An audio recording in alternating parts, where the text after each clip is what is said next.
What's happening, people? Welcome back to another episode of Red Divided. Myself, Tommy. You got Ade here. You got myself, Ham, aka Oscar Award winner, Kyle Walker. What's the poem again? Manchester is red. Violets are blue. What a great performance. And the Oscar goes to who? Kyle Walker for a pathetic attempt at getting his fellow professional. That's embarrassing, bro. Nah, it's embarrassing. At your big age.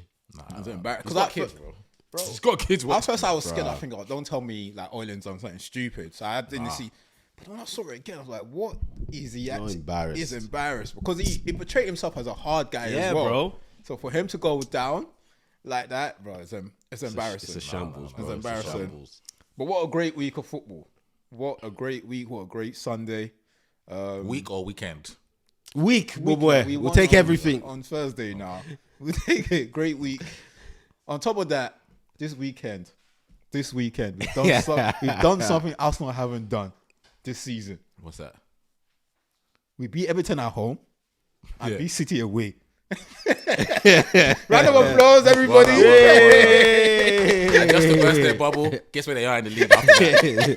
13th. No. We're 12th now. No. Tottenham are winning 5-0 as we record. Damn. So United have gone from 12th to 13th. Damn. Upon all of that, it's 13th. We'll take it. We'll take it. Next. You guys see them.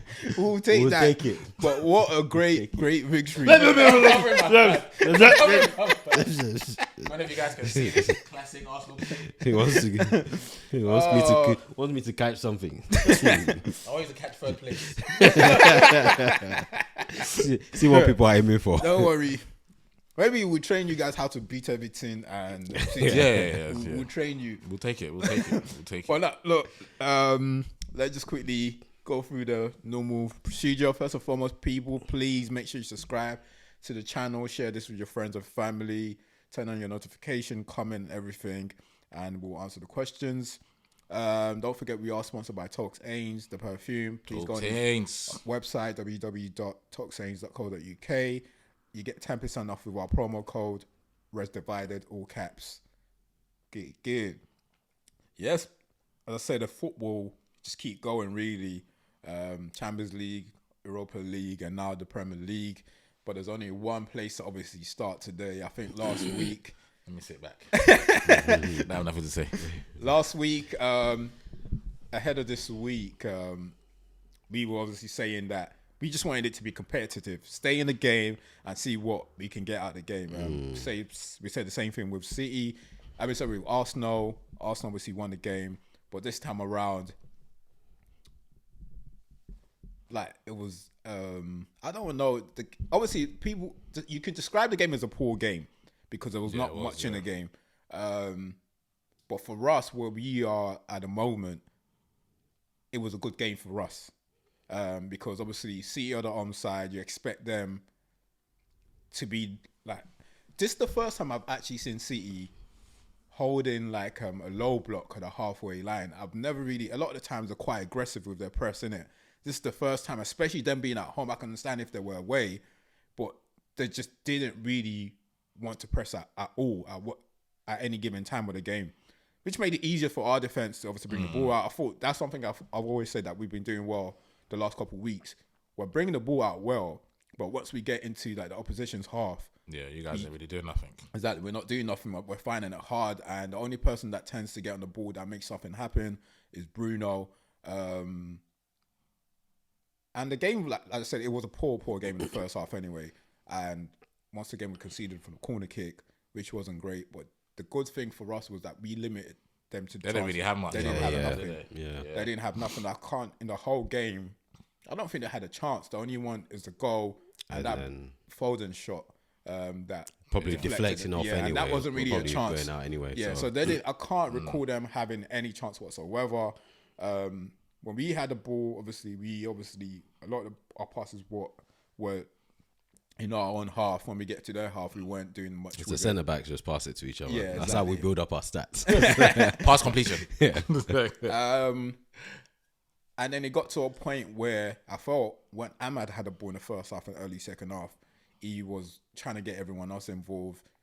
But it got to the point where he thought, you know what, F it. Like, these guys are not really doing much. I'm just going to try and attack Nunes throughout the rest of the game, which he did. Because I think at one point he hasn't. Like, if Nunes is playing left back, you expect him to do a lot more. Of course. And he just started within like, was it 60th, 70th minutes or so? Then he started turning it on a bit more. Get half chances. Then someone would misplace the touch. Whatever it is, it just wasn't happening. But you can tell it was impacting the game heavily around that time.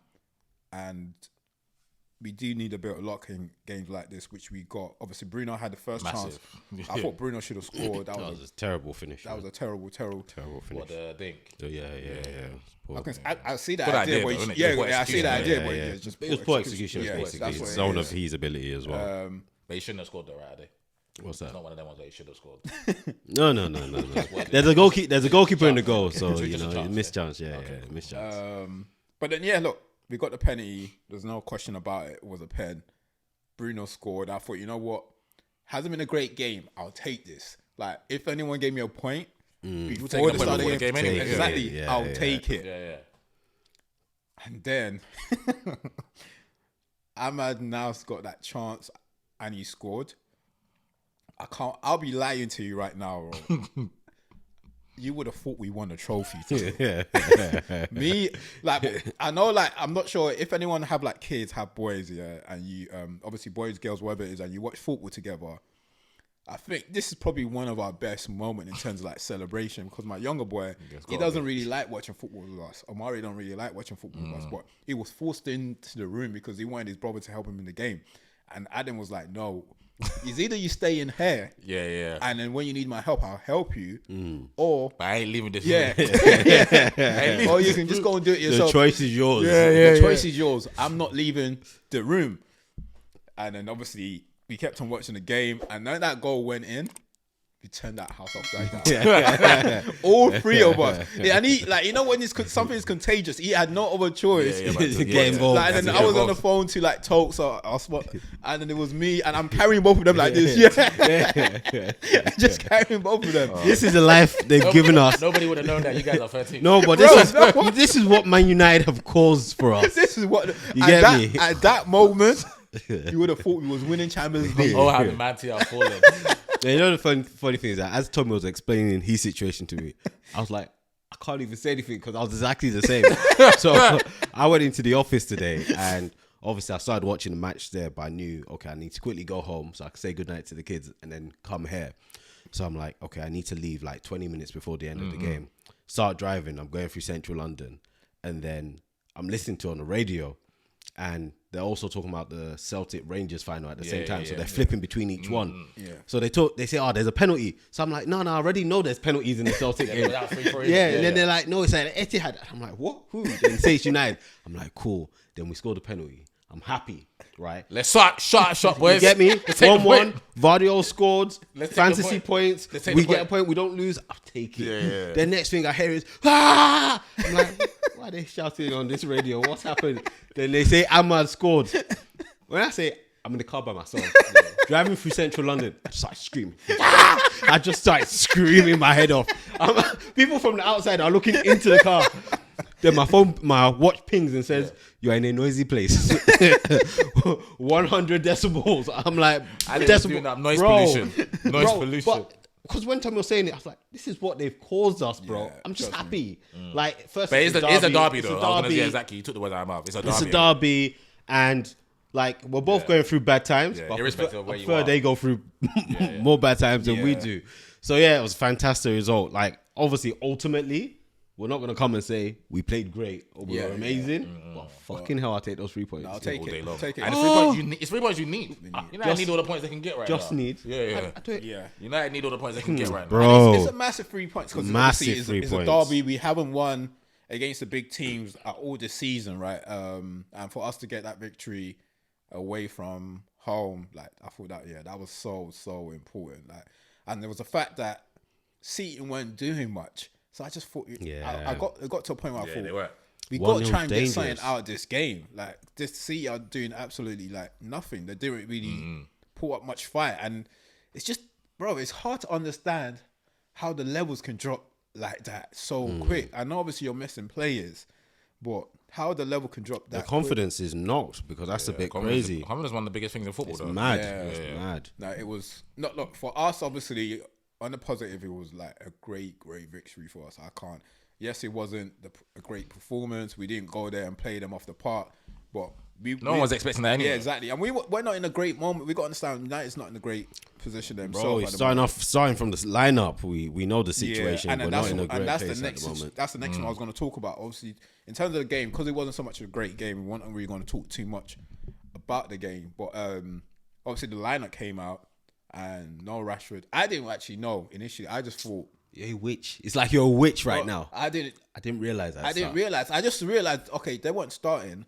But I didn't realize they weren't in the squad. So when my friend called me, and when Tox called me and said, so and so not starting, I'm just trying to explain, it's understandable. I said, well, you're not hearing what I'm saying. They're not in the squad at all. I was like, what the put fuck? that chicken you're eating down. Listen to me. And the worst I was eating chicken. I was eating jollof rice and chicken. So when he said that, I was like, what do you mean? So I wanted to go and check myself. I'll be honest with you, I was shocked. Like, not one, but two of them to not even make the squad. How bad can you be? What are you both doing for it? Like, obviously, he didn't go into much detail. It's not, like, as he said... The media were trying to get out of him, Yeah, get out of him. It's like, look, I look into every little detail. I look how they train, how they dress, blah, blah, blah. All them kind of things. And I made a decision today wasn't just the right day. And we have a full squad as well. And, I just didn't want to... But obviously, it's clear there's definitely something that they've done. It's either a misconduct or just attitude problems, or just they might not be at the required level during training. So it's a thing where it might be a thing where he hasn't said anything, but him and his staff are just watching each and every little detail, and he's thinking, you know what? So. These two they think they can just walk into the squad at any given point. Let them know that that's not the situation. Yeah, let them know. And I think what even helps the situation, because if we didn't win, if we lost, whatever it would amplified it. Yeah, it would amplify it. Yeah. And that's what we'll be talking about now. Yeah. But what's also so important as well is just to emphasize the whole situation is that the guy that's taking your sport, he's the one that was man of the match and won us the game. So if you're sitting there watching it at home, it's either you buckle up your idea and just thinking, you know what, we're going to fix up, or the door's there for you to go. So it's one or the other. But look, I was surprised. Look, fair dues to the managers. I'm glad he's done it. I think a lot of the times we talk about players still getting on those 10 hard, still getting to the squad, still getting to the team despite poor performances. This is a new manager, fresh eyes, and he's giving everyone an opportunity because he's made so much rotation. And I think within time, we're going to start to see his first team squad because he can't continue to keep rotating the squad. But look, it says a lot, especially with Rashford. Garnacho, this is the first time he's been in such a situation. It'll be interesting to see how he's react to it. But I think for Rashford's sake, I honestly don't know. He obviously posted after the game on Instagram, just posting like, of course, you're gonna United just supporting the team. But we know the media will make noise about that. If he didn't post, they'll make noise about that. So he's posted. He's obviously like, look. Come on the boys, isn't it? Yeah, Simple. come on the boys. But what are you guys' thoughts on it anyway? I'm not sure if there's anything else really in terms of like we can't say much at the moment because we don't know the specific reason why. But And I think it's probably best we don't know because the media just love. Well, I don't know if it's best, it's not best, but obviously I checked the lineup when they released it about an hour before the game, and I saw the lineup and I was like, okay, cool. And I didn't really think about those two. So it was when I turned on the game and they were talking about them being left out. I was like, oh, shit. So then, obviously, I'm watching the game and I'm thinking about the pod, what I'm going to say when we got the pod. And this was when we were still losing 1-0. And I was going to say that until we get quality within our team, because we know we lack quality, even the players playing in their positions, they're not very good, right? But what I was thinking was that we need grafters. The reason why Fernandes and Ahmad stand out is because they're grafters. They work hard. Yeah. When Fernandes is doing nonsense, he works hard. You can never fault Fernandes for putting in a shift. You get me? And that's someone that's not blessed with the physical attributes, with the speed, the strength, and stuff like that. But he'll put in a shift. And Ahmad is just a grafter. Mazraoui, he was brilliant today. He works hard. He was brilliant today. So I was just thinking to myself that actually maybe that's all we're going to be able to use until we're able to spend money on better players. Quality. We just use the people that work hard. And that's when I thought about the other two. It was like, obviously we're not going to know what's wrong, but maybe they just don't work hard enough, man. And that's what we need at this point in time. Especially when you're in a hole, you need someone that's going to put that shift in 100%. to help you get the best out of it. So, yeah, we'll see. I'm sure more stuff will come out at some point in time. Rashford's brother likes to talk a bit, so I'm sure he'll come and say something. So we'll see. Just before you go, and it's so funny last week that I was saying that, I said two separate players. I said Rashford and Xerxes, right? I was saying they can't pull the wool over our eyes that the effort is not enough. Like, it's clear to see. And I was saying that last week on the pod, not knowing that the manager's probably looking. I don't know whether that's one of the reasons, but the manager. Maybe they cussed his mum. We'll find out. Yeah, but I'm glad that the manager's obviously paying attention, and it's just to show that all of them, the attendance has got to be up at all times, because the manager's paying attention to every single little thing that you do. So if you don't do well, you don't perform well, you don't get to training on time, whatever it is. Yeah, 100%. Like, you're not going to start the game. You're not only starting the game, you're not going to get rightfully so. Into the squad. It's necessary. What's your thoughts on it, Ham? Yeah, no, I loved it. I absolutely loved it, because I saw the lineup like an hour before, and I saw the subs, so I already knew that they weren't in the squad. But I loved it, because I loved it for the point that it sends a message to everyone, to the players, the coaching staff, the fans, that the standards are here. And no matter who you are, if you don't meet these standards, then you won't play. Yeah. And that has to be the case. And especially, mine isn't so much Marcus, mine's more Garnacho. Marcus, when I've seen Ten Hag leave Rashford out a lot of times, innit? So, and we know Marcus, I say all the time, and Marcus don't want to be there, innit? Yeah. His performances show me he don't want to be there. So I don't think United fans should want him there anyway. No. Yeah. I've got no issue. I think that, and there'll be no beef. Yeah, and I think that should be a happy separation. Yeah. He wants to go, and United fans will be happy. That is my current position. So him not being in the squad today wasn't a shot to me. I thought that was the right decision from him. Mine was more Garnacho, because he's the next one up in the academy coming through with Maino. He's shown bright sparks last season. Even this season, he looks okay. Yeah.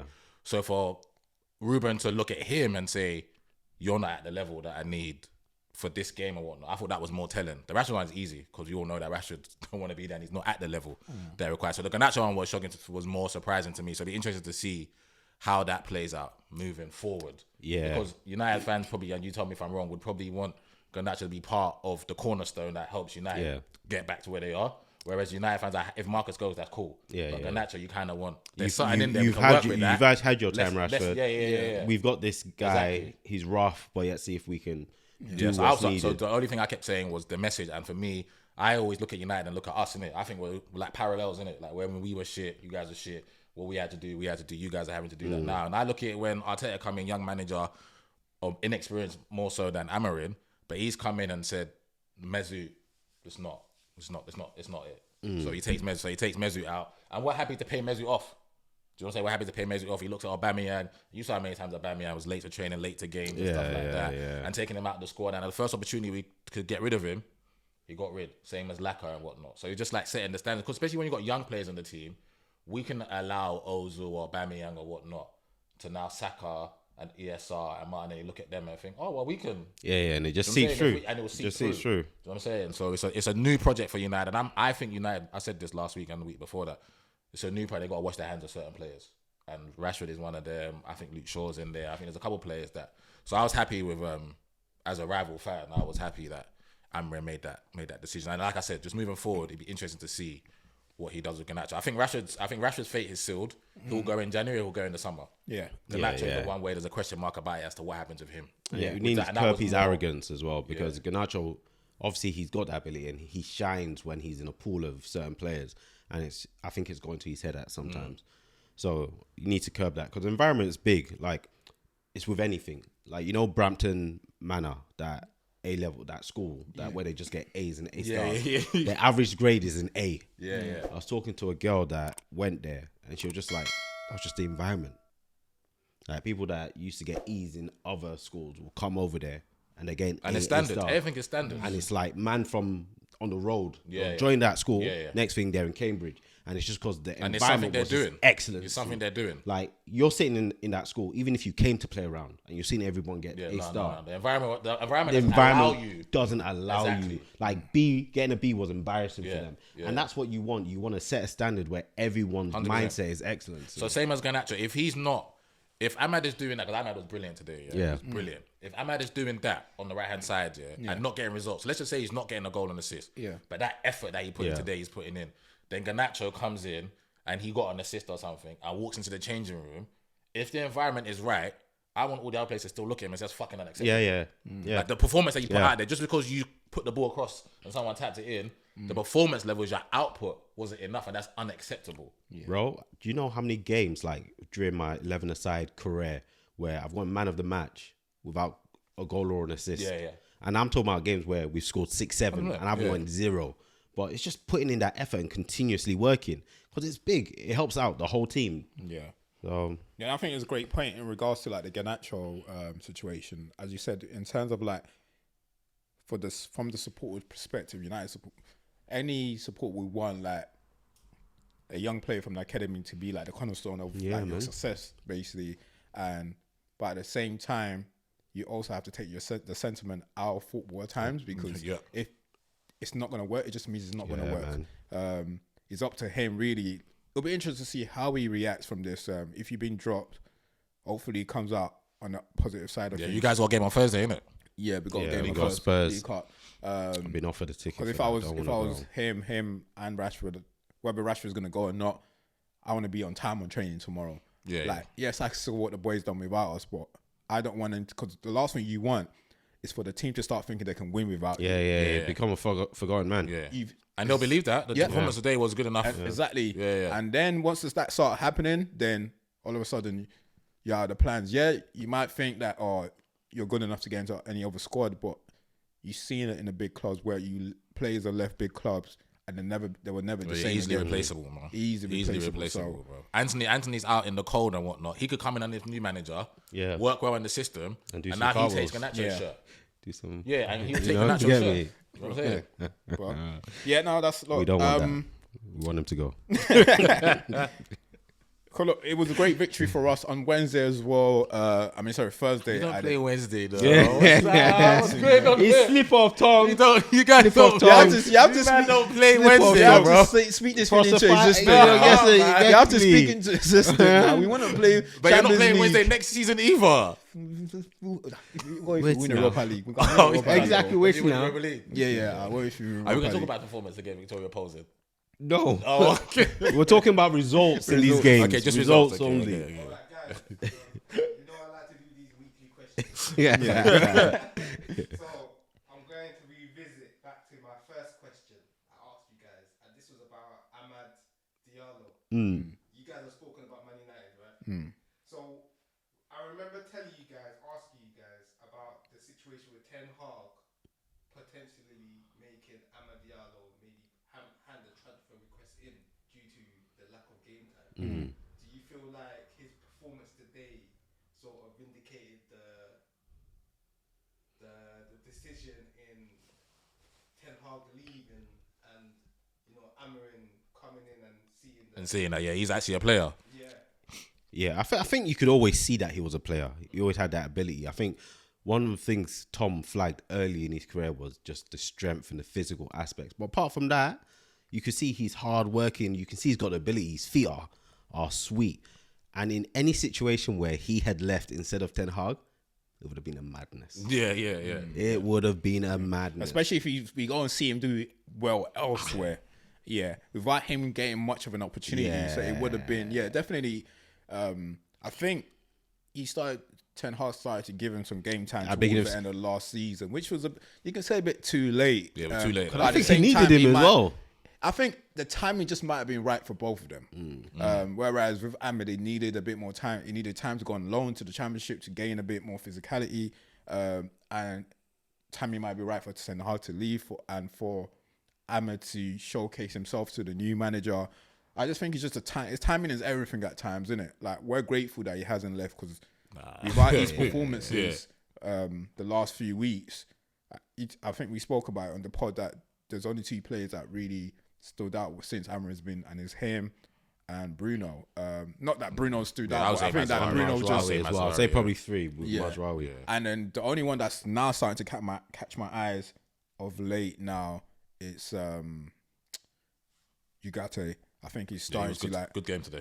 He had a good game today, but I've seen him like he's winning the ball back and he's not losing it. He's an aggressor, innit? And that's what he's supposed to be there for. But just don't lose it. Give it to someone that can do something with the ball. And I think that's what he's been doing. He's just been keeping it simple. So, but definitely the number one will be Ahmad, and I'm glad that it was criminal what Ten Hag was doing with him, bro. Yeah, so it was right. Yeah, the sacking was right. And someone that would work hard for criminal, you. Bro. It's crazy, bro. It's crazy. And there's certain weeks he was coming out and saying that Anthony performed better in training. That's why I gave him the shirt. Like, oh, what training session are you watching, bro? I'm not gonna lie to you. Sometimes until Anthony touches the pitch or they announce the start, I forget that he spent 70 or 80. I forget he's even there. Yeah, nah.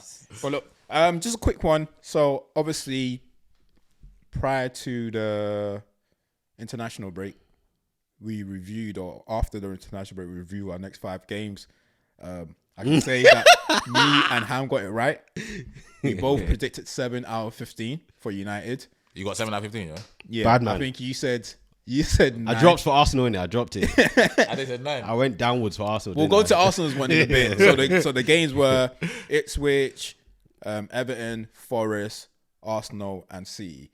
And so we got the 7 points out. We said 7, and it was 7. What did I say? I said 9, innit? You said 9. It's because I thought we were going to beat Nottingham Forest. Yeah. You said... You just swapped it, innit?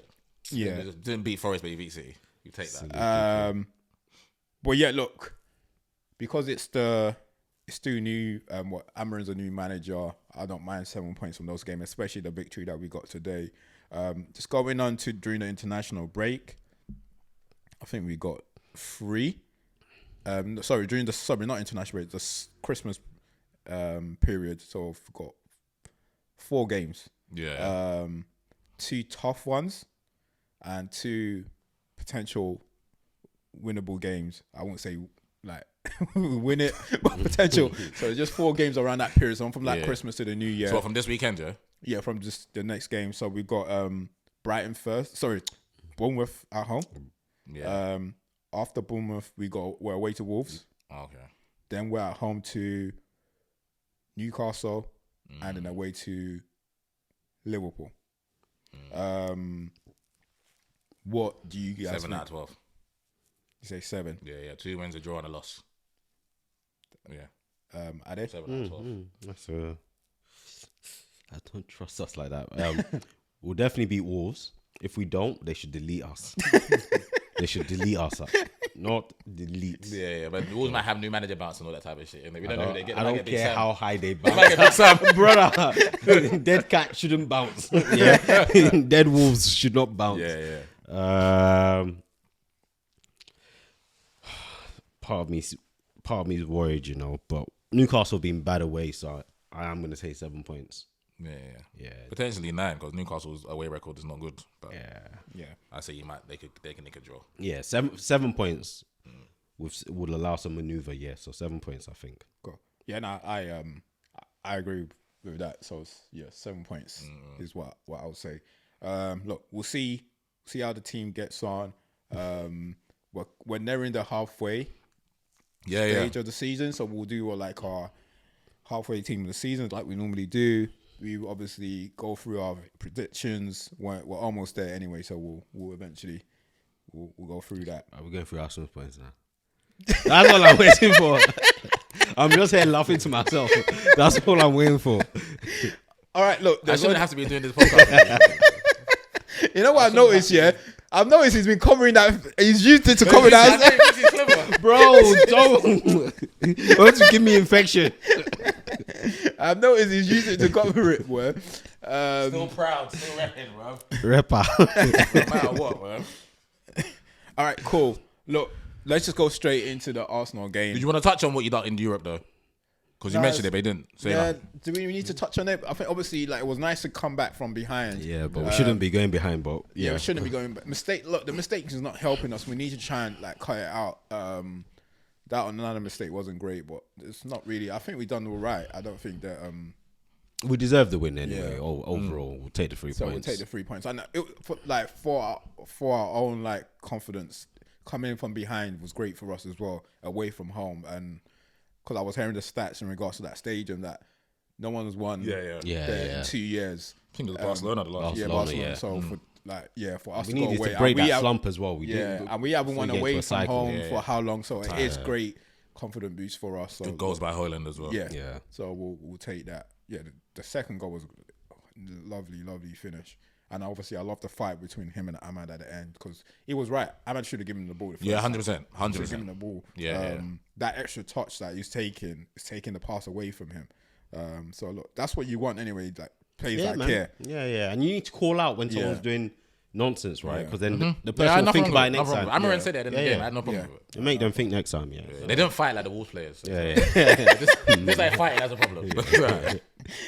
All right, cool. Look, there's only other place to go. We go to the Emirates Stadium. Time out.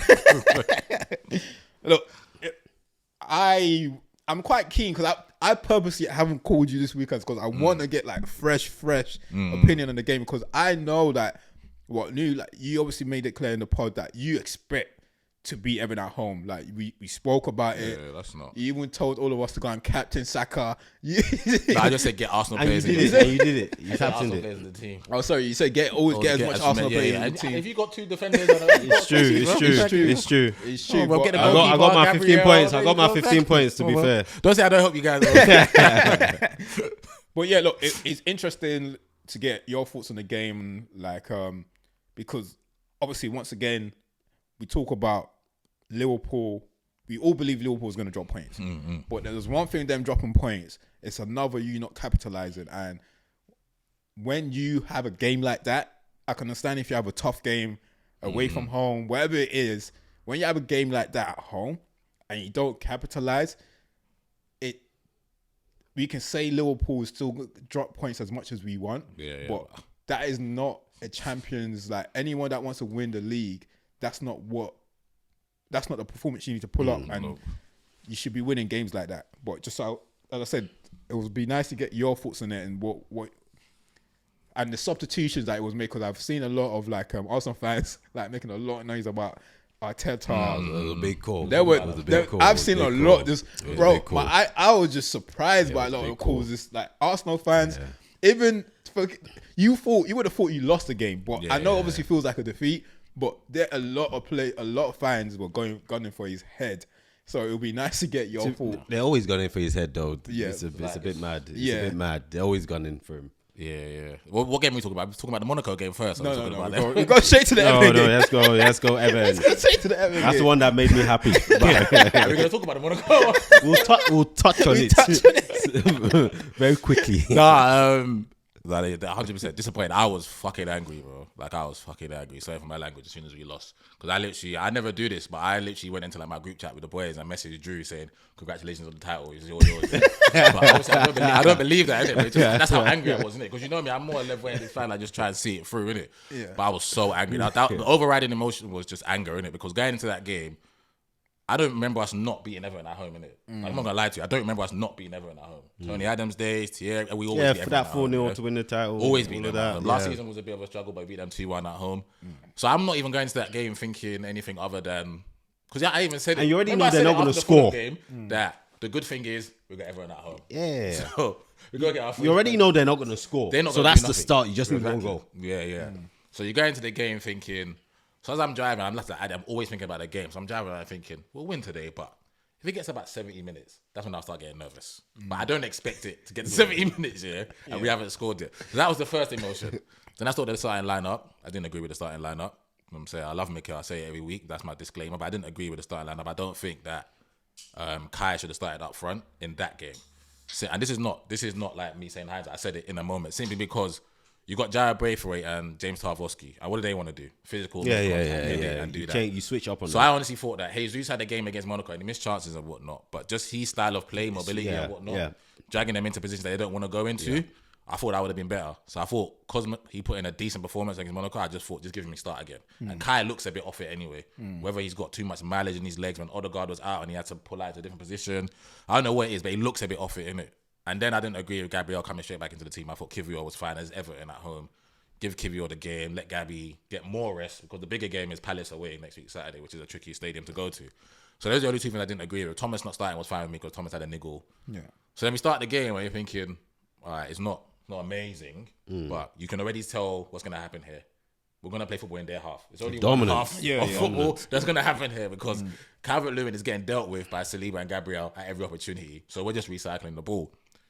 But then we don't really, there's nothing mad happening, isn't it? There's nothing mad happening. They've got their 4 at the back. They've got their 5 in front.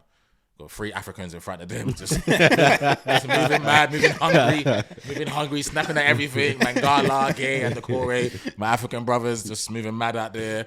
Then they got Ndai as well. Ndai's doing a double up job with Mikalenko and Saka. So his job is, don't worry about anything that's happening going forward. Forget that one. Just forget about that for this game. So obviously Saka's doing what he can and whatnot, but then the first big chance, Mourinho cuts it back for Odegaard. It's a half chance for me. I'm not expecting him to. He should score. That's more of a half chance. He snapped at it. But then the second one, I call him our best player, maestro and all that. The second one, he's done brilliant to find a bit of space there. For me, he's got to put that in the bottom hand corner. He has to put it in the back because if you watch it back, you know Pickford went for the fake. So Pickford's on his knees when Odegaard shoots. So the whole of that side is open for him. Do you know what I'm saying? So knowing his quality, I don't think that's a chance. Yeah, there's a bit of composure. I think Odegaard can put that away. And because it's Everton at home, and we say this all the time, because those teams are coming to stifle us and not really coming to play a game of football, it's more survival. We got to break their hearts as quickly as possible. So the earlier you score, if you score in the first half, is important to me. Even if it's 46 minutes and you score like stoppage time, it still breaks their heart when they're going to the change room and thinking we got to change something up if we want something from here. Yeah. But we don't do that, and then we get another Odegaard chance where there's a bit of nice play. Havertz to Saka cuts it back, and Odegaard and Pickford makes the save. That one, I think he just smashes that, but he tries to place it in. And we get 3 chances, they all fall to Odegaard, innit? And only one of them is one I'm thinking he should score, innit? But then they go into half-time and they're doing their 4 defenders, 5 in front of them. And we're not doing, they haven't been opened up like mad, innit? So then we start the second half. And apart from Saka's snapshot, that Pickford makes a really good save from, we don't create nothing. We don't do nothing. Yeah. There's a cutback from Saka which Pickford puts his foot to, but that's about it. We don't do nothing. But I'm still not nervous at this point, because that's like 50-something minutes. We still got a whole half, innit? And like you said, Ade, I know they're not doing nothing that way. I know Raya came there with his Stanley Cup, coffee. He was just like this watching the whole game, saying they'll score soon. They don't need me today. They'll score. So then he gets to 60 minutes. Then he takes Martin off. And I've seen him take Martin off before, innit? But it's 60 minutes. Yeah, when I hear that, half an hour to go. I was like, wow. And I know what he's seen. 3 chances in the first half. And Martin started the second half really poor. Give the ball away a couple of times. And Martin never really gives the ball away, innit? But the bit of play that I'm talking about where Saka cuts it back is from Odegaard's intricate pass. And Everton are just going deeper and deeper in the second half. Yeah. So if anybody within that squad that we have is going to unlock anything with a bit of magic, even if they're having the stinkiest of stinkiest games, it's going to be Martin that's going to unlock it, innit? So he takes him off and he gives Ethan half an hour. Now I'm thinking straight away, my captain's pulled up, or he said, I'm feeling something, innit? Because I don't understand the logic behind. After an hour, by the way, and it's 0-0. It's 0-0. So he takes him off. Then the other subs that came on as well. Now I'm looking at it and I'm thinking, okay, you're clutching now. Like you're clutching. Like it's getting tense. It's getting tense in the stadium. And he knows he needs to influence the game. Yeah. But he's trying to influence the game in the way he knows best. So then the next sub is to take off Rice and bring on Georgie. Rice's one is not shocking to me because Rice is he did both. He did that together though. That is together, yeah. Yeah, he done Rice and Odegaard together. I thought they were done separately. Maybe my memory's playing up on me, but yeah. So then he brings on Georgie. So the midfield goes to Georgie. Maybe I got it wrong. Yeah, Georgie, Ethan, and Marino. And then he don't take off the bozo that plays left wing, Martinelli, until 70-something minutes. So he gives Trossard, he brings on Trossard around 73 minutes, yeah? And I'm just thinking, there's nothing that he's doing here that is relating to more chance creation or anything that is gonna affect the game. And it was right because none of the changes, none of them affected anything. Yeah. Jesus was playing quarterback. He done it at the same time. Yeah, done the same time. So he done that one. Jesus was playing quarterback. Yeah. Because if you saw the last chance we had, Jesus was kicking the ball from our halfway line to the goal, bro. You was brought on to fucking go and influence the game up there, bro. Yeah.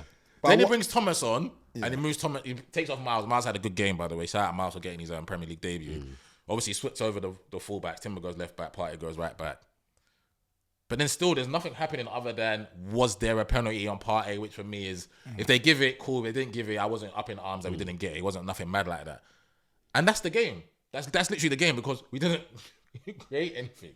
Everton came to stink the joint out. They stunk the joint out. They got the point. It's a Sean Dyche team. He's more than happy to low block it to death. If he could defend on his line in front of Pickford, they'll do that.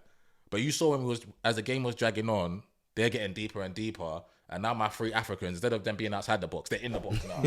With Tarkowski and Braithwaite and Ashley Young and Mikalenko all tucked in as a unit of almost 10. And then remember, he's brought on Broha for Calvert-Lewin. And it's just Broha up there. Anything that drops, try and get a free kick or something. And that was a game. And then, so obviously, pissed off at one. I said, obviously, naturally, I have to go listen to what Manny has to say, innit? Then he goes, I took Odegaard off for a tactical reason. This is the first time that I've ever wanted to slap him. This is the first time I wanted to slap him. Because when he does stuff, like I said, I'm a massive fan of it. I can kind of I'm trying to... Reason. Yeah, I can kind of make sense of what he's trying to do. Yeah. And in his defense, Odegaard did not have a good 15 minutes when he came out. But I haven't had a baby. You guys have babies. So does my brother that's recording. I want to say his name. I don't know if you got any chicks out there. But maybe the sleepless nights is affecting him. You know what I'm saying? He's just had a new baby. Maybe he's not sleeping that night and so on and so forth. So it's affecting him and whatnot. But like I said, if anyone was going to unlock anything, it would have been him. Yeah. And the lack of bravery that he shows, the lack of risk that he shows is alarming now because you can leave Odegaard on there and he can create something crazy. And if you wanted to bring on Ethan and give him the minutes, then take Mikel Marino off. Because he wasn't doing nothing all game. And I remember, like you said, that they're not doing nothing going that way. They're not doing nothing. So if you wanted to bring Georgie on for Rice because Rice was carrying something, no problem. But then Georgie's at the base and then you got Ethan and Odegaard. And now you got players that they are ultra offensive that want to attack something. Stop it. So I just...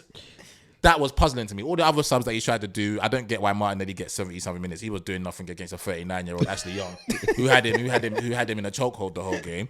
But it's not Martinelli's fault because I've accepted Martinelli that he can't play beyond his ability. That's what he is. That's what he is. He can't play beyond. But yeah, I just thought that him labeling it as it was a tactical situation, and then him saying that if Ethan scores, I would have been vindicated. But he didn't score. He never looked like scoring. He never looked like creating anything. Yeah. So I'm saying it's almost like you put him out there for half an hour and say, go make something happen. But for me, there was no reason the Mourinho still being out there and taking Martin off and having Martin watch the game for the last half an hour where the only person that was going to open anything up would have been him. The best combinations we had in that game was Odegaard and Saka, like every other game. So if I've seen him taking off before, but if he's taking off 75, 80, whatever it is, it's not working, then cool. But I just don't understand that. That was shocking for me. He's got to take a lot slack off of that game because, as you said, the lack of risk is taken in that game is because he was making like for like sub, and it got to the point at the end of the game where I didn't even know who was playing where. I didn't know what. Obviously, Abbots I saw Jesus. I was like, what? What? No, because you took Mourinho off eventually to bring on Jesus and drop Havertz back into the 8 and make Jesus go up top. Jesus didn't stay up top once. That's my point. Jesus did not stay up top once. That's my point. Man. You wouldn't know who was playing where at that point because sometimes Abbots is further than him. So it's as if he was asked to play in the midfield. So it's just, it was alarming, and you just don't take Odegaard off. Because one, you can see clearly as they like that, you guys struggled to create without him when he was injured. You weren't creating in the second half. And you didn't really create anything apart from that Saka shot. But didn't create nothing. You're now taking him off. If anything, put Wanready on for both of them. Both of them. You take Mourinho off and you put both of them on. Because as you're saying that there's no one's at the back. Sorry, they're not causing you any trouble there. There was nothing going on there. The only thing they had was the first shot they had in the first minute where it got deflected. Yeah, the Corey, that's it. Apart from that, they didn't have anything else. It was shocking, man. I don't know what to say, bro. But I was happy anyway. Oh no, you know what? Yeah, I was telling Tom that I don't normally celebrate when you guys drop points, Yeah. but I laughed my head off yesterday. Yeah, you got everyone at home, bro. Because I'm sat there working, but then also listening to the football, watching football at the same time. And then once Liverpool go behind and get the red card, I'm like, Liverpool are dropping points today. Yeah. I don't know whether they're going to drop all the points, but they're going to drop points. And Arsenal going to be Everton. This is your opportunity. Mm. So when you don't, and then Liverpool now scrape a draw, With 10 I men. was laughing my head off. I was couldn't like, believe- yeah, I don't normally, but I was just like, And this is gone, obviously, hilarious. you're going to say something. No, because I was gonna say, I felt exactly the same way as you. There was nothing in my body, nothing in my bone that's telling me Arsenal's not winning this game. And it's as time goes on, I'm like, oh, it's gonna. Even it's at gonna be 79, one you're of still those like, games where they do it the hard way. But they go over the They line. get over the Yeah. line. Nothing. No. If someone told me I could have put any, you guys wouldn't took me out my bloody last man standing. Yeah. You better. Yeah. Because I put Arsenal. Because there was nothing. Yeah, of course. In my body that was telling me that this team is not winning, and to blow it against Everton, I think that is telling that. Look, I'm not like there's still a lot of games to play in it. Don't get me wrong, a lot of games to get, but this is showing me that you guys don't want to win this league, bro. Like there's one thing about last week because we could be sitting here right now in the space of a week and a half, and you'd be 2 points behind Liverpool right now. Within a week and a half. And for you to, the only saving grace is there's no further damage done. But Yeah, but we'll stay as you are. stay as you are. But for you to still be in the same position, and for the fact that City are still only 3 points Behind us, behind you, Yeah. given the opportunity that you've had, that I'll be honest with you, I couldn't believe it, bro. Like, and I think rightly so. Obviously, I don't agree with what a lot of the fans are saying in terms of sacking, but I do feel like they have the right to be upset about that performance. Yeah, but don't go overboard, though. Yeah, Don't I get say that. don't That's go what I'm saying. overboard. I thought the uproar after the game was off. You see, when you say the players don't want to win, or Arsenal don't want to, I don't agree with that. I think 100% the manager wants to win, the players want to win. Yeah, we all want to win the league, yeah. But what I've found from the response from the fans is that the fan base is not ready to win. That's how I see it, because we can't go from we win up 2-3 games 5-3. We're the best thing since sliced Oh, they're bread. erratic. The fan base is erratic. And then we go and draw to Fulham. We didn't lose to Fulham. We drew to Fulham. We drew at Everton. We didn't lose at Everton. We beat Monaco in between that. Sack him tomorrow. Get rid of him. Yeah, He's they're not so the right. erratic. We It's can't. ridiculous. Our emotions can't be up and down. So you have to. If you're a supporter and you support the team and you're a fan, yeah, then we have to take the rough with the smooth, innit? And we did. And we drew at home. We didn't lose at home. It's not the end of the world. It's not the end of the world that we drew. Okay, we're not making ground on Liverpool. Yeah? But it's not the end of the world that it's now where it's like when you go on Twitter, you see other rival fans laugh at our fans because you have a meltdown hilarious, after bro. every fucking game. After every game, there's a meltdown. I don't understand the meltdown. I understand in being their upset. defense, You're upset we drew. Draw the line there. We shouldn't have just dropped points. Fine. Well, in their defense, they're not looking at it as if it's just that game. And I think what a lot of the fans are looking at, because none of them at the beginning of the season, we're almost at the halfway point. If you tell an Arsenal fan that City are gonna be going through the trouble that they're going through now, they're gonna be miles away. If you're gonna tell any Arsenal fans that Liverpool and Chelsea will be ahead of them, that's what they're angry at. I think it's not just so much about the performance. I think it's all the emotion boiled into one, innit? Obviously, you got to bear in mind a lot of the reactions straight after the game as well. It's the fact that if you don't win that game, it's fine. You draw the game. If it's the fact that you are not taking the opportunities when you need to take the opportunity. So it's not so much just about just that game. It's the fact that you are not taking the opportunity when you need to. Liverpool just dropped points. Last week, we can give them the benefit of the doubt. Okay, you're away to Fulham. Like, benefit of the doubt. To now not win a game against Everton Yeah, so at it's home, disappointing. You know why I love it though? We talk as if football's one. It's only one team playing the match. Like the other team doesn't have a single say. It's the fan base. in Everyone believes that anything. their team has the That I just divine come and right. say, I want 3 points. Yeah. And I just walk off. Yeah. I was telling my missus earlier that Liverpool have won this league more recently than we have, right? So Liverpool winning this league again should not shock. It's not like shocking. Like, okay, we didn't expect them to win it this season, but they won it 2020, And a lot of the players that And were they've there, been in and about. they've been in and about. They're the yeah. team that's been going neck and neck with City for 7 years out the last 9. Yeah. And we've just come onto the scene the last 2 years. This is our third year going with them and whatnot. So if Liverpool win it this year, kudos to them. They're a brilliant side as well. They got to a stage where they was above us for years. We now got to a place where we're with them a bit better, and they're having a better start to the season now. Whether they had a better season, we'll see in May, innit? Yeah. But they've had a better start to the season. All I'm telling Arsenal fans is everyone's allowed to have their emotions and whatnot, yeah?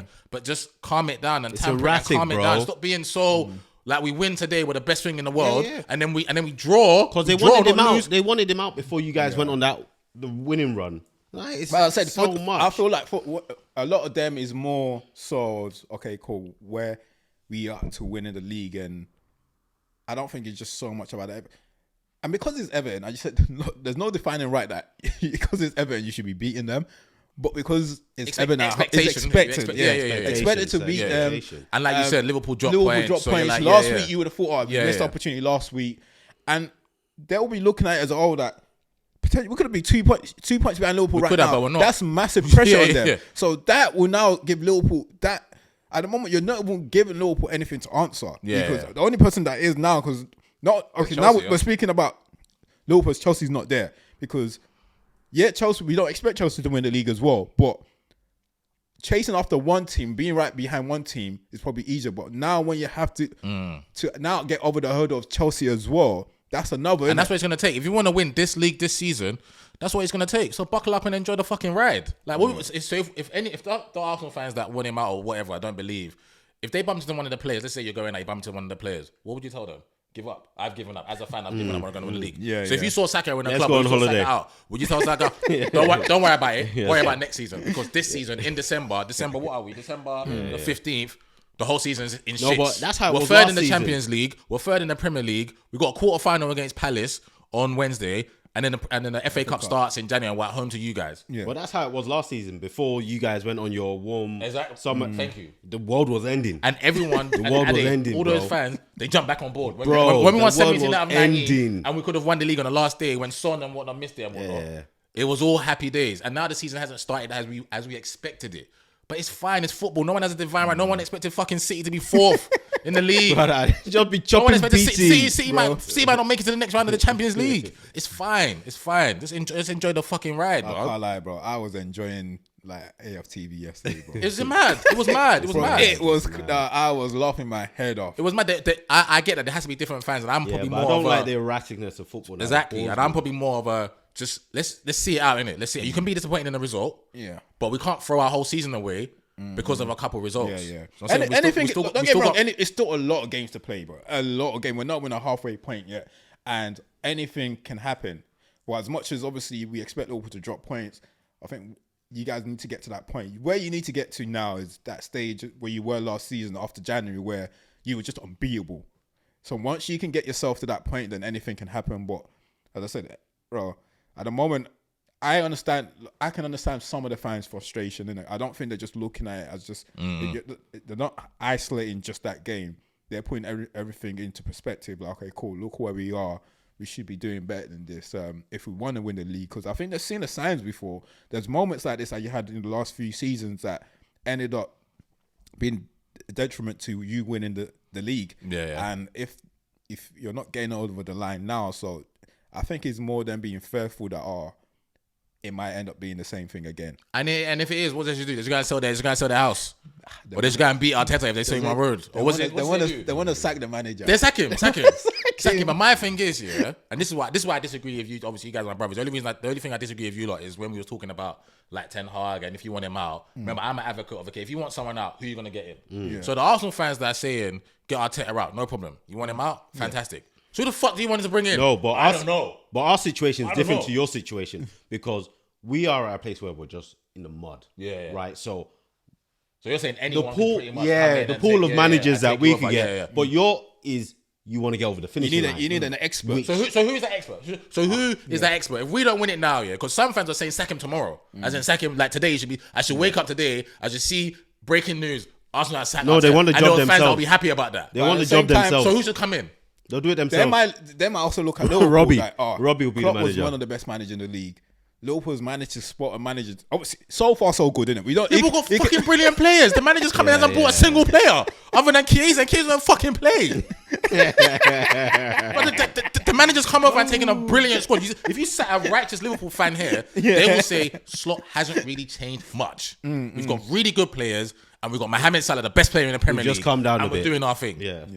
And we're not. So if they're saying, if they told me now that we sack Arteta at the end of the season, then you'd have to go and get me Simone Inzaghi from Inter Milan. That's who I would want. If they're going to say, okay, sack him, then that's who I'd want. If he's not coming through the doors, then I'm sorry, I'm going to stand packed. I'm going to stand packed. And my last point on Liverpool and Arsenal, because the perfect example, because of what I said last week about him not taking risks and stuff like that, not taking players off. Do you guys see when Liverpool went down to 10 men? You see what Arne Slot done? Oh my goodness, You see what he done? bro! It's gangster. He went 3-3-3, and then he moved Gravenberch back with Van Dijk.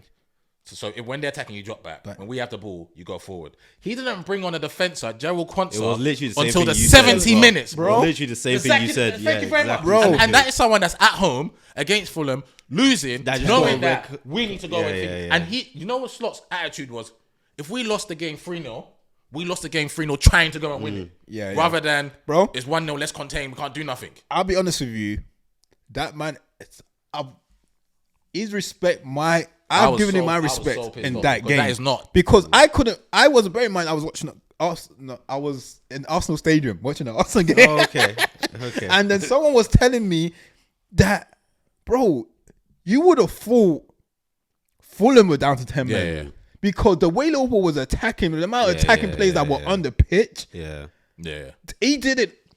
Bro, it's okay. You got down to 10 men. Take that point. Nah, they were Nah, still nah, going He for those wanted 3 to, points. they was going for Don't the take the 3 point. points. Don't take the point. I couldn't believe Don't it. take the They were happy to lose everything. And Yeah. The difference there, is that manager, he's forward thinking. He's thinking about, okay, we want to win it.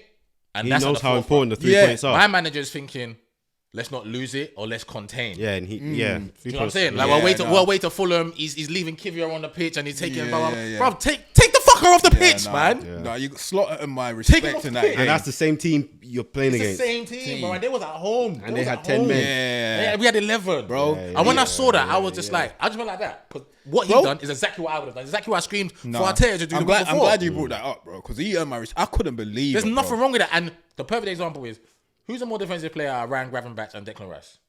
Declan Rice. Declan. So who's more adept to doing that? Declan Rice. Declan Rice. Thank you very much. So we have a midfielder that is even more adept to go and sit at the back and slot right in there. Yeah, And, yeah. and play the way you want to play with 10 or without 10 and whatnot. And their manager is making substitutions that is going to affect the game positively. yeah. He didn't bring Quansah on and when he brought Quansah on, they didn't go 4 at the back because remember he took Trent off. Yeah. So they still went with 3 at the back and still tried to force the game and still tried to win it. But the thing is, I've watched them play a few times, even when they went away to Newcastle. Like, I think every single game, I'm not sure how long this can last for, but when you watch Liverpool play, he wants to win every single game. And it feels like, despite them being 9 points ahead of you guys, or whatever it is, you wouldn't think it because there's some games, like even against Newcastle, where you feel, just take the draw. And live with it. He hasn't done that. Yeah. He wants And I to love make that. sure he optimizes every single opportunity he gets and try and get 3 points at every given Win moment. every game of football. Yeah. And you got enough resources on your bench to go and affect it. I can't turn around and say that I can't affect it or I can't do this and whatnot. Like I said, the prime example is what Slot done. There's no way he takes Odegaard off after 60 minutes and watches Ethan and says, let me leave Mourinho one day with him. Cool. Well, as much as I want to continue this, which I'm enjoying, but we don't have much time. Ade, is there anything else you want to add to like the game? Arsenal. That's it. All right. Same with United. We went through. Arsenal was winning. Your next 5 games. Obviously, the 5 games are gone, and I believe you got 11 or 10. Is it 10? I don't even know. So out 15 is 10. So you won 3. So 3 and 11. Yeah, you won 3 and drew 2. So you didn't lose any. Yeah. So the games were against Obviously, Forest. You beat Forest. You beat Forest. West Ham. You beat United. Beat United. So that's 9. So 11. to Fulham. So drew to Fulham and Everton. I think me and you predicted 13. 13 there. Ade, you say 10 or something. 10. Actually, I know I dropped it because you guys flopped me the first time. Yeah. So you say 10. So you're pretty. So you won this one anyway because you were closer. How do you feel about that? It's not much off. Wasn't off what. Yeah. projected. Because the only stumbling block for me was Fulham away. I Yeah. didn't expect us to beat. If we had done what we needed to do, Yeah. against Everton, I probably would have got the points tally that I expected us to get. Okay. So it's just that's just disappointing. That's disappointing that Everton won. Okay. Look, it doesn't get any easier. I'll be honest with you during the Christmas period because the games come. The games aren't bad, Thick but and it's just, fast. And I know because we've got it's the fact Ipswich, that Brentford, Palace. they come fast in a short period of time. Yeah. So, and it doesn't help that 3 of them are away, and you only have 1 at home. So next week you go to Palace away, which is quite tricky because obviously they're now back in form. Smash Ipswich. Then you got Ipswich at home. Then after Ipswich, you're away to Brentford, and then Brighton. and then away to Brighton. Beat track. So it is those next, especially because if it weren't because of the Christmas period as well, I reckon you get more. But because it's a fast turnaround, but it's probably a fast turnaround, so you need your crowd behind you in games like this as well. They won't be. They want him out. I go.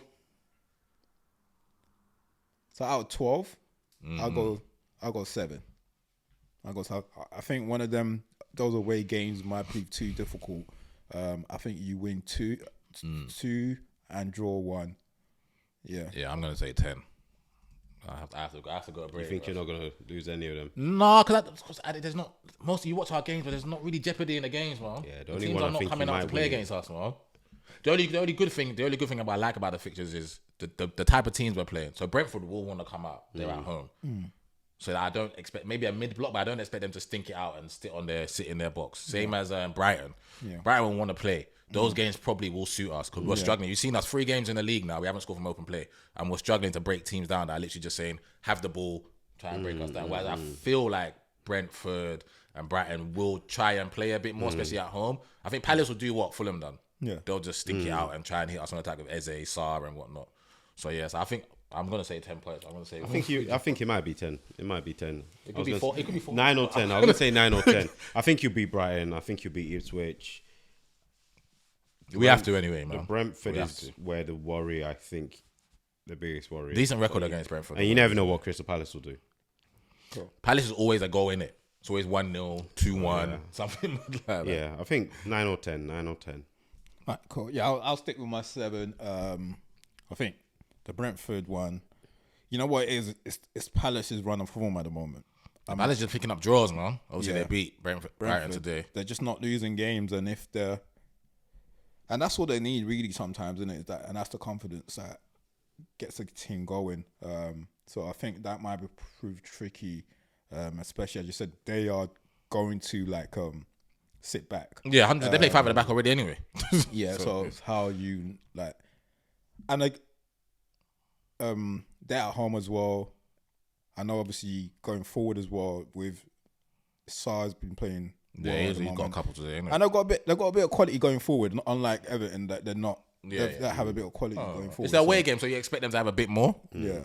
But So yeah, look, it'll be interesting to see how you get on. In terms of the season itself, I know you sent a bit of a joke text to Drew about congratulations to them no, I in the didn't- league. yeah, I was just angry. How do you feel now? No, it's looking more and more likely that it probably won't happen. But can we do it? 100% we can still win this league. Will we? We'll see in it. But Liverpool look like I said, Liverpool drop points, but that's not really none of my business, really, truly. I've always stated that it's what we do. Focus It's on what yours. we do. And we're not doing, like I said, win all the home games. Fucked up at the first point. So what I said we need to do, we're not doing it. So it's looking more and more likely that we will, but we'll see what January brings.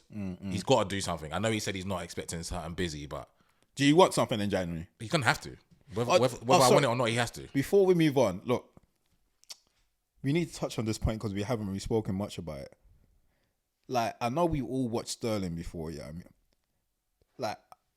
surely, obviously, you guys might have a different opinion from me, but surely Sterling cannot be that bad that you're bringing all these players, 5 substitutions. We're not back in the days where you used to have 3 substitutions. And you need a goal, someone that can get you a goal, someone that's been there, done it, where with City winning the league.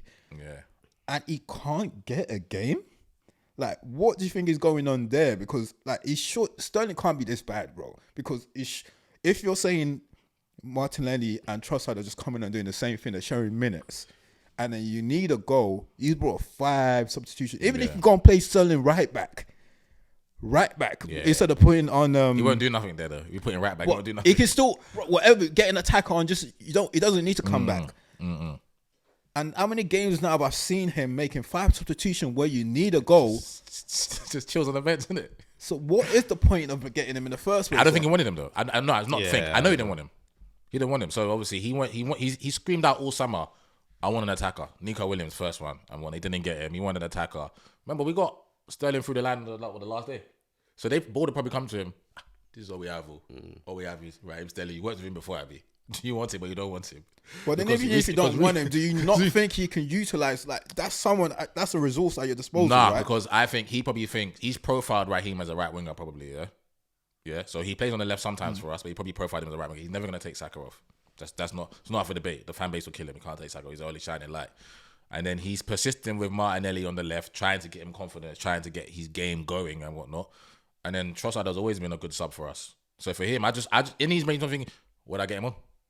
Where do I get? For me moving forward now, Martinelli stays at home with Garnacho and Rashford. For me, them man make a boy band or something. They don't go on football no more. For me, if it's up to me, and then Trossard and Sterling try and figure out what's going on the left hand side until January comes around. Because for me, Martinelli gets I'll be honest. I play Sterling. Even if you're not, he should get some sort of minutes, bro. There's no way I would need a goal. It's a shame how his career. Yeah, it's a shame. It's a shame. Because we're all massive. I'm a massive fan of Raheem. I'm massive. Look, it is obviously the manager don't want him, and I get that. If he doesn't want him, that's great. But if doesn't mean you further, you're gonna be stubborn because I didn't want to play it, knowing very well the ones that you're bringing on are not doing what you're supposed to do. You need a goal, and you don't think Raheem can make some sort of impact on the game. The only way I see him getting minutes is if Martinelli has to go sit down somewhere, and then he gets some of those sub minutes that Trossard would have got. All right, cool.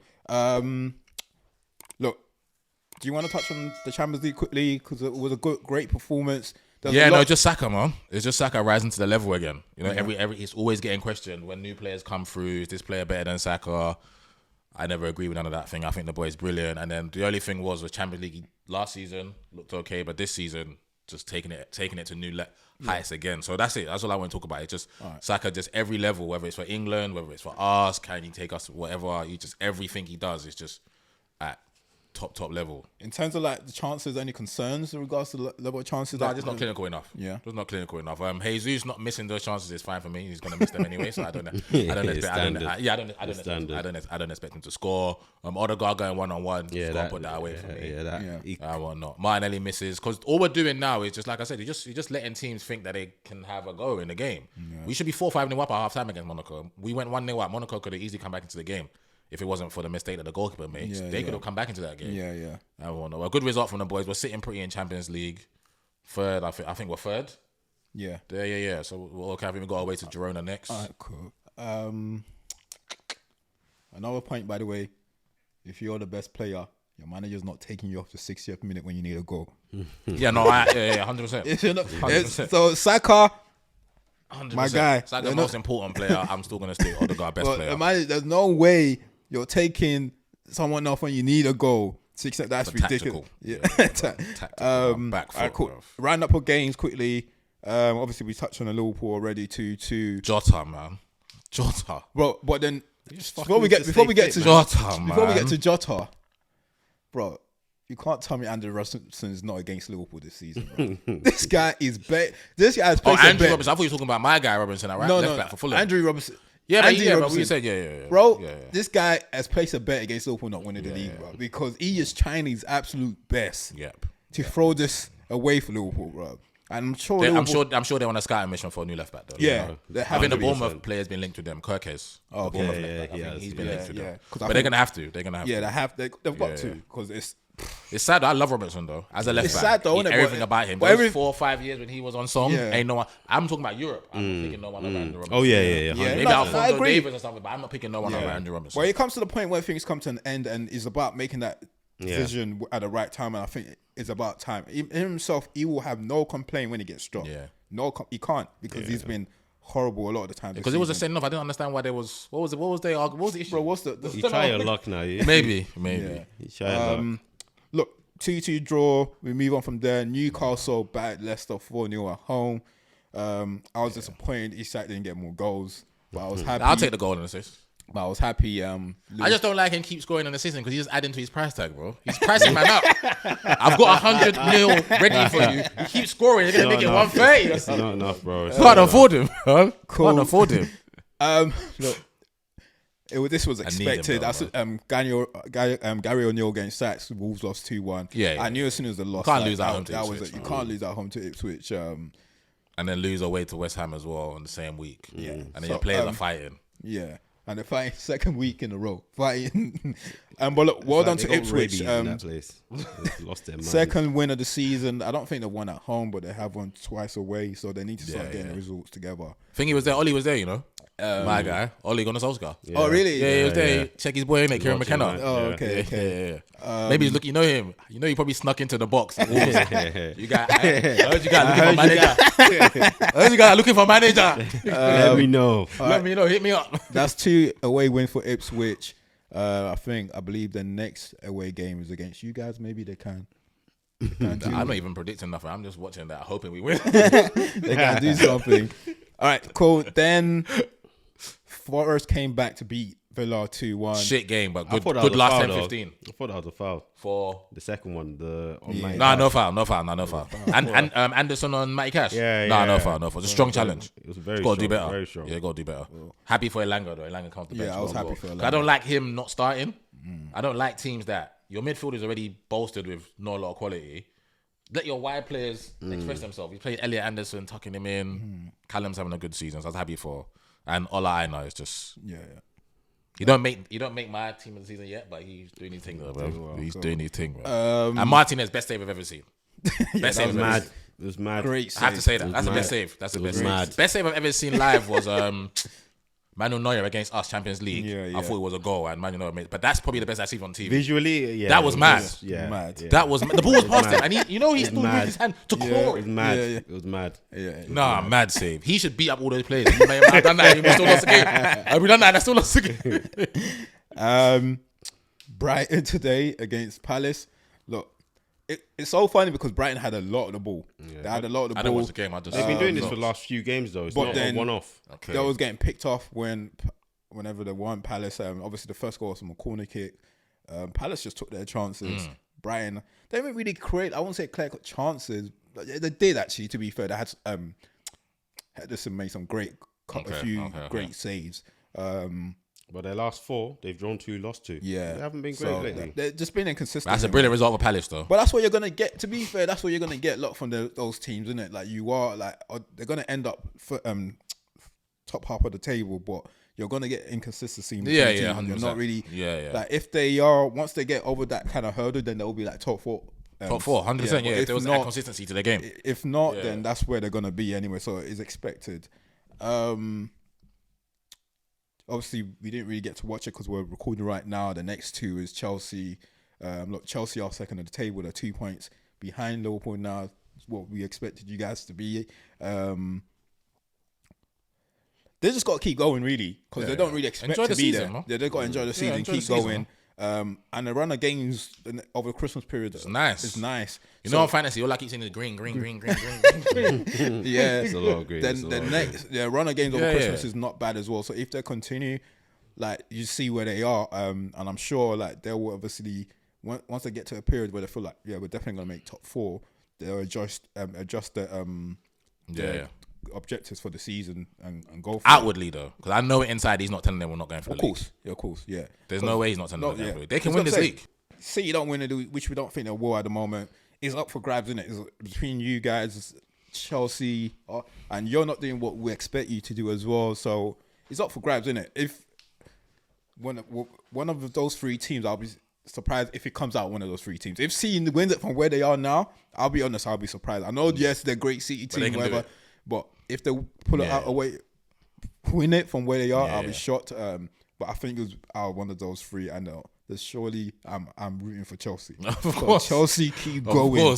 Keep going. I am rooting for you. Of course. Cool. And obviously, like Spurs won 5-0. We don't speak about them when they win. We don't speak about them when they lose, bro. We'll let that go. So that's it, really. That's the week. I don't think there's anything to discuss. There was a question on the pages last week. I think on YouTube last week that I didn't ask. I think I'll ask. I think the question is, would you take Rashford back with Ten Hag going and with a new manager? Not Rashford, sorry. Sancho. Sancho. That was always my prayer.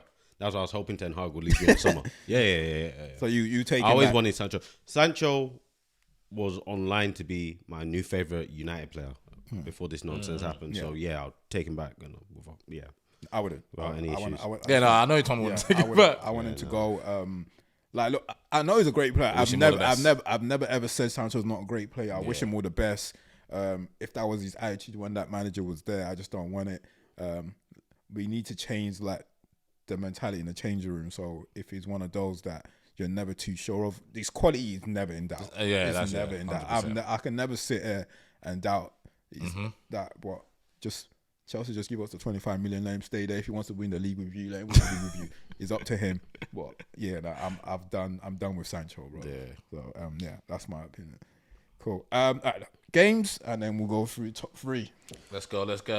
Quick. Quiz time again. 1 to 10. Keeping it mostly domestic now because you guys. Get out, George. Just ask your question. You guys don't travel in it, so everyday disclaimer, bro. Thank God that's how I knew the Portugal stadium, bro. Yeah, so listeners, help them out, please. Don't help us out, nothing. Help him out. Help him with our proper questions. Shout through the screen. Asking me about Usain Bolt's team they made in Australia. Asking me about Omonoya. Where does Omonoya come from? I still haven't forgiven him for that, bro. I thought you guys kept up with football, but it's cool. Stupid questions, bro. All right, let's see whether you know these ones. Yeah, I don't know them. Okay. I don't know them. Number 1, which football club plays at Bloomfield Road?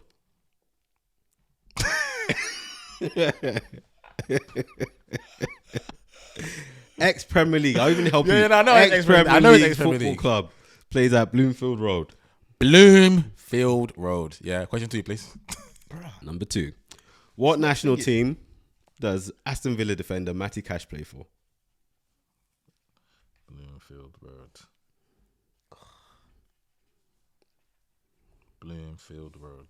Number 3. The New Saints FC are based in which country? I thought he's keeping it domestic now. It's domestic. Mind him, bro. It's domestic but far away. New Saints FC. Yeah. Are based in which country? It's 1 or 2. You didn't even have shame. You said, I thought you're keeping it domestic. No shame. You know me, I'm not like him. I'm not shying of help. I want help. I'm not saying no. All right, number Bloomfield Road. I'm going to keep saying that. Number 4. Only 2 current goalkeepers have reached 300 Premier League appearances. Can you give me the name of either one? Okay.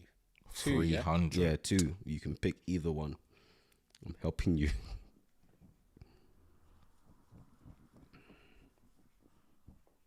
300. Yeah. That's fucking a lot of games, bro. That's a lot, brother. Trying to go through Number 5. Before you start going through each one, which club has the record for the lowest number of points in a Premier League season? Club, yeah. Yeah.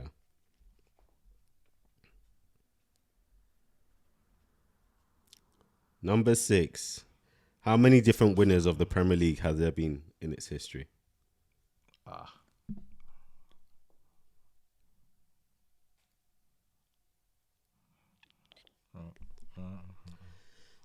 Number 7.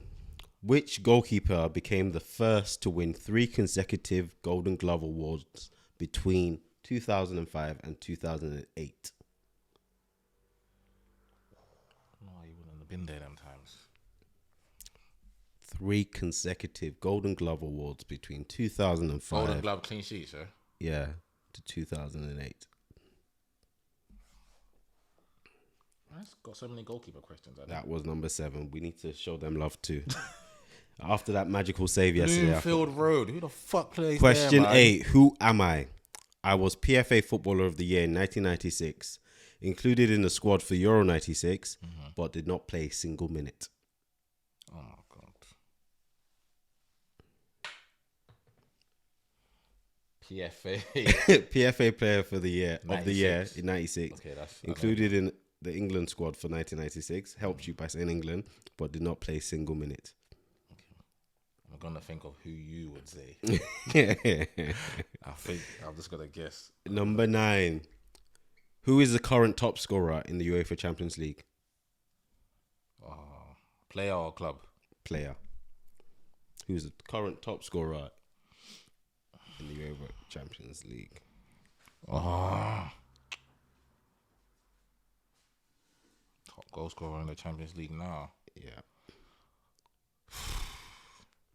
And number 10, at which club were Radamel Falcao and Alexis Sanchez on the books at the same time?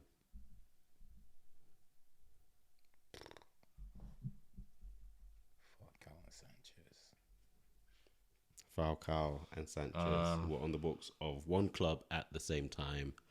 Which club?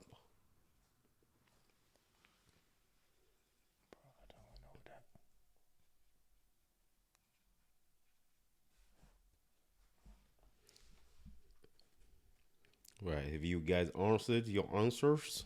Yeah. All right. Wait, Tom said one sec.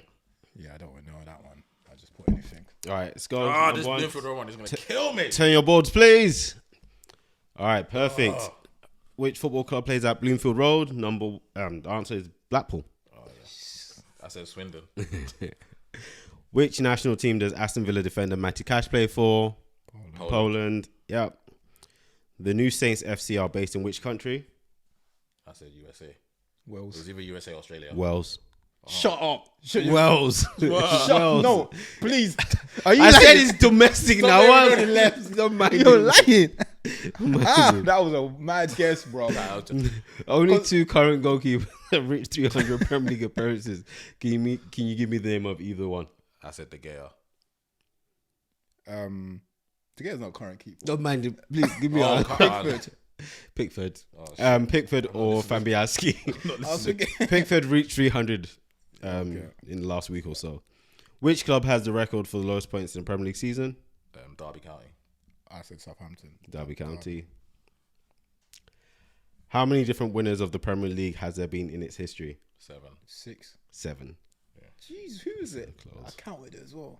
Oh, Blackburn. I missed out Blackburn. I knew someone was going to miss out Blackburn. 100%. I counted them. I missed out So when I Blackburn. asked the question, I was smiling to myself. I I knew someone was Blackburn. going to miss someone out. Yeah, I missed out Blackburn. I done the obvious one. I've done Leicester. Yeah. And then you just go through. Blackburn just I missed For out 100%. Blackburn. Yeah. Which goalkeeper became the first to win 3 consecutive Golden Glove awards between 2005 and 2008? Check. I just done Buffon. Pepe Reina. Damn. So I don't even consider goals like that. Yeah. Who am I?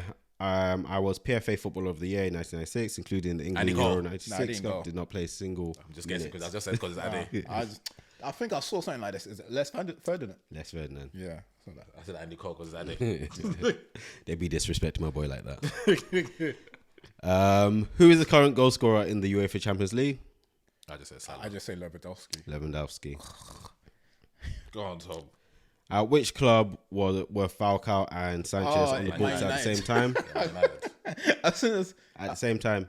I don't know, but I know they both play for Man United. really? It was River Plate. River River Plate. Plate. Oh, and I didn't get that. Yeah. 1, 2, 3, 4, 5. Sanchez was on loan for I haven't got Udinese. more than 4 in 10 years. 3. 3. If anyone saw our score now, if anyone saw us thinking, this is Ham, that's Tommy. 6, I'll take it. All right, listeners, let us know what you got. Cool. Ham. I'm going back top international next week. Maybe get more. Actually, before top 3, Yeah. fantasy football. How did we do this week? I'm on 51, I think, with 1 player left to play. What did I do? I think. Made the wrong captain choice. Yeah, same. I Yeah, was gonna move it to Salah as well. You know, at like 1:27 in the morning. You know what? I picked Salah, so when he got me the assist, I wasn't happy about it, but I was like, you know what? One thing I want from my captains, at least get something. Minimum. Get something. So Yeah. I just took that. Yeah, so I'll probably finish the week on 56. Cool. Oh, is it? Yeah, 56. I've You got any one. players left? No, sorry, I still got Fabianski to play. Yeah, I just got Fabianski. Yeah, I think yeah. I got 50. I've got Bowen. Because I think Mbeumo should get the 3 bonus points according to this. Is it? Yeah, Oh, that's what? But according to this, his points. But you know this one is mad. They can change it now. Yeah, God bless him if he does But get look, those 3 points. They've got 127. God will bless him. Yeah, I've got. I'm happy with that. I think I got 59 at the moment. So we'll see. Yeah. Any tips for? Chelsea players, isn't it? Like I said, it's bare green, bro. So Chelsea players, if it's a defender, obviously you got Cole already. Nicholas Jackson might not be a bad shout actually, especially because he scored today. And they, like I said, the runner games they got, it's quite favourable. So I'll just say Chelsea players. I say target Southampton. Never, any way you can, just target them. Yeah. But that means they're having to make a change every week then. Bruh. Whoever's playing against Find Southampton, them. just find Find them. Yeah, no. I know I haven't given advice last few weeks, but cheap players that have been consistent the last few weeks. That I think if you don't mind, if you want, they're not going to get like 3-4 goals, but they've been getting assists. So they're like 5 point something million or something like that. Is Enzo Fernandez and Ahmad. They're like consistent, so they're like 5 million. So if you want something, Enzo got an assist today, innit? yeah, if you want to free up some money elsewhere, I'm having a good shot. Actually. Yeah. I don't know what United games are saying, but yeah, But those are, definitely the cheap players. Those are the cheap two. players. If Those you are want to the free two up money to consider. buy someone else elsewhere, Yeah. you want like 100%. cheaper alternative. They will. You can put Good them on the bench at enablers, times yeah. and play them at times, so it won't be like it won't be a bad. yeah, I shot. have Morgan Rogers for that. I don't have time for all that. I just have Morgan Rogers for that. Cool. Yeah, top 3. Yeah, this one's easy to be fair. It's a trend that's been going on Twitter, innit? So Barclays men, innit? So it's top 3 Barclays men. So they're not like the best players, but top 3 players are playing this league. So like Mavericks. So like an example could be like Adel Tarabat, Dimitri Payet, but just players that have come to the Premier League and are just like, maybe they're not paying for the top clubs, but they're like, right, he's a player.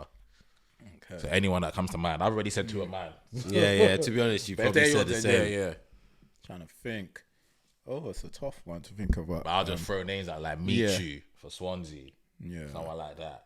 Crazy. Ben Arthur came in. Maybe. Mad. No, but I was gonna say. Mad. Ben Arthur. That goal. That turning- goal. That's No, legendary. Oh, you know what? Thingy was mad. Jemba.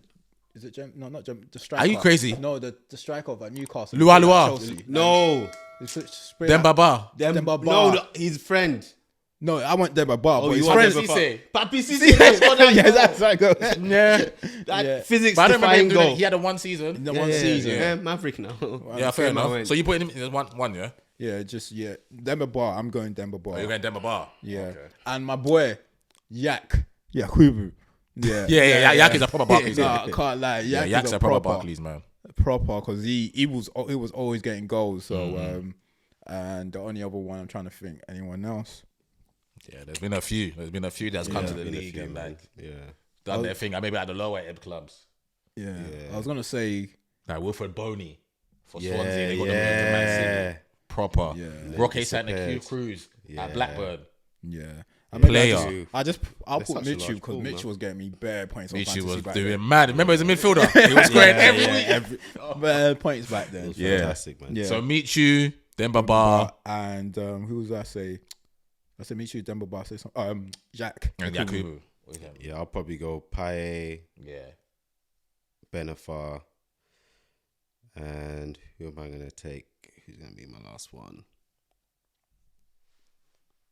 Might take Michu as well. Yeah. Michu was back. But Michu's thing was like one season. The man didn't know where he went after that. He could all have a coffee shop now down the road. I wouldn't know.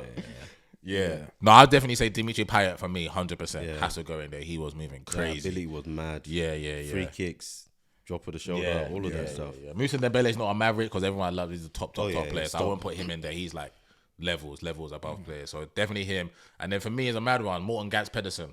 Right wing for Blackburn. Loved him as a player. Right winger, that right foot, the free kick, the deliveries. Oh my god. He could have. He's one that definitely could have played for a top four side. Yeah. He could have Might not have been played. starting, but yeah, played. And Yeah. So So Payet, Morgan Gans Pedersen, and obviously I just like people that like me. They don't have sense. I don't care about having to put him in there. He's someone that he just said, I don't have a position. Just give me the football and get the fuck out of my way. Get the fuck out of my way. So yeah, defo. All right, cool. Well, that's it, people. Thanks for listening, tuning in. Please subscribe to the channel. Share this with your friends or family. Comment, and we'll go through the comment at the end of each show. We out. Man United are still 13th. Just remember that. Leave that in there. They're still 13th. And we're not going to win the league together. Make sure you leave that in there, yeah? That means that's a last thing. No. United are still 13th. That's not the.